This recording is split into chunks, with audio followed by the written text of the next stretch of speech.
Good morning student. Good morning sir. আজকে আমরা একটু অন্য রকমের পড়া করব, ঠিক আছে? আমরা এতদিন কি শিখে এলাম? প্রথমে আমরা বর্ণ চেয়েছি, স্বরবর্ণ ব্যঞ্জন বর্ণ। তারপরে আমরা কি করেছি? স্বরবর্ণ ব্যঞ্জন বর্ণ দিয়ে শব্দ তৈরি করেছি। যুক্ত বর্ণ শিখেছি, যুক্ত বর্ণ দিয়ে আমরা শব্দ তৈরি করেছি। তারপরে আমরা শব্দ দিয়ে আমরা বাক্য তৈরি করেছি, ঠিক আছে? আজকে আমরা কি করব? পড়ব। আজকে আমাদের টপিক হচ্ছে সরব পাঠ, মানে আজকে আমরা সবাই বই দেখে পড়ব। যে বাক্যগুলো তৈরি করা আমরা শিখলাম, সেই বাক্যগুলো কিভাবে পড়তে হয় আজকে আমরা সেটা দেখব, ঠিক আছে? তাহলে আমি তোমাদের বই থেকে একটা অধ্যায় পড়ছি, আমি পড়ার পরে সেটা তোমরা আবার পড়বে, ঠিক আছে? কেমন করে পড়তে হয় আমি সেটা দেখাচ্ছি। আচ্ছা, যখনই কোনো আমরা টপিক শুরু করব, তার আগে যেটা পড়ছি সেটার নাম, তার নিচে যদি থাকে কবি বা লেখকের নাম, সেটা আমরা পড়ব। তারপরে আমরা শুরু করব পড়া, ঠিক আছে? যেমন এই যে গল্পটা আমরা পড়ব, এর নাম দেওয়া আছে কি? সত্যি শোনা। তো আমরা পড়ার সময় আগে আমাদেরকে এটা পড়তে হবে যে সত্যি শোনা, ঠিক আছে? তোমরা এইভাবেই পড়বে। দেখো আমি পড়ছি, তোমরা শোনো। সত্যি শোনা, বুড়ো চাষির কঠিন অসুখ করেছে। এবার দেখো, কঠিন অসুখ করেছে, তোমরা দেখো বইতে কঠিন অসুখ করেছে, পরে একটা দাঁড়িয়ে আছে, সেটাকে আমাদের কি করতে হবে? আমাকে থামতে হবে। তারপরে দেখবে কমা চিহ্ন আছে, সেখানে আমাদেরকে একটু থামতে হবে। প্রথমে দাঁড়িতে একটু বেশি থামবো, কমাতে একটু কম থামবো, ঠিক আছে? তাহলে বুড়ো চাষির কঠিন অসুখ করেছে, থেমে গেলাম। বাঁচার আশা নেই, সেই সময় একমাত্র ছেলেকে ডেকে বলল, ওহে বাপু, আমার দিন ফুরিয়ে এসেছে। থেমে গেলাম। যাওয়ার সময় তোমাকে একটা দরকারি কথা বলে যায়। চাষির ছেলে ভারী অলস, অথচ টাকা পয়সার লোভ তার 16 আনা। তার ধারণা বাবা অনেক সোনা কোথাও লুকিয়ে রেখেছে। বাপকে বলল, তোমার লুকানো সোনা কোথায় রাখা আছে তা তো বলে গেলে না। থেমে গেলাম।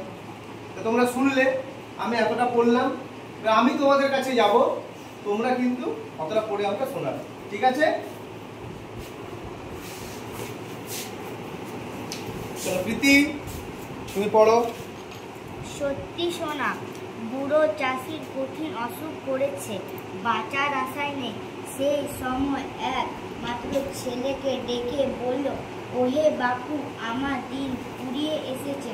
যাবার সময় তোমাকে একটা দরকারি কথা বলে যায়। আচ্ছা, তুমি থেমে যাও। নীলাশা, প্রীতি যতটা পড়লো তার পর থেকে তুমি পড়ো।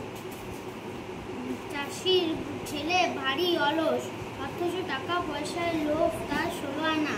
তার ধারণা বাবা অনেককে সোনা কোথায় লুকিয়ে রেখেছে। বাপকে বলল, তোমার লুকোনো সোনা কোথায় রাখা আছে তা তো বলে গেল না। বলে গেলে না, কয়েকার লয়েকার। হ্যাঁ, আর এখানে একটা তুমি কোথাও পড়লে, কোথাও না কোথায় একটা ভুল পড়লে তুমি, যাই হোক। আচ্ছা, এরপরে তুমি পড়ো, প্রথম থেকে পড়ো তুমি। বুড়ো চাষির কঠিন অসুখ করেছে, বাচ্চার আশা নেই।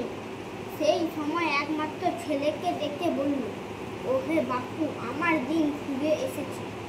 যাবার সময় তোমাকে একটা দরকারি কথা বলে। আচ্ছা, খুব সুন্দর হয়েছে, তবে হাততালি মারো, খুব সুন্দর হয়েছে। সায়ন পড়ো তো, সায়ন তুমি এখান থেকে পড়ো। চাষির ছেলে ভারী অলস, তার অথচ টাকা পয়সার লোভ তার 16 আনা। তার ধারণা বাবা অনেক সোনা কোথায় লুকিয়ে রেখেছে। বাপকে বলল, তোমার লুকোনো সোনা কোথায় রাখা আছে তা তো বলে গেলে না। বাহ, খুব সুন্দর হয়েছে, হাততালি মারো সবাই। বাকি পড়ো তো, তুমি এখান থেকে পড়ো, সত্যি শোনা থেকে। সত্যি শোনা, বুড়ো চাষি, জোরে পড়ো একটু। বুড়ো চাষি কঠিন অসুখ করেছে, বাঁচার আশা নেই। সেই সময় এক মাত্র ছেলেকে ডেকে বললেন, ওহে বাপু, আমার দিন ফুরিয়ে এসেছে। যাওয়ার সময় তোমাকে একটা দরকারি কথা বলে যায়। বাহ, খুব সুন্দর, হাততালি মারো। তাহলে তোমরা আজকে শিখলে যে কিভাবে বর্ণ যোগ করে শব্দ এবং শব্দ তৈরি করে বাক্য এবং সেই বাক্য কিভাবে পড়তে হয়।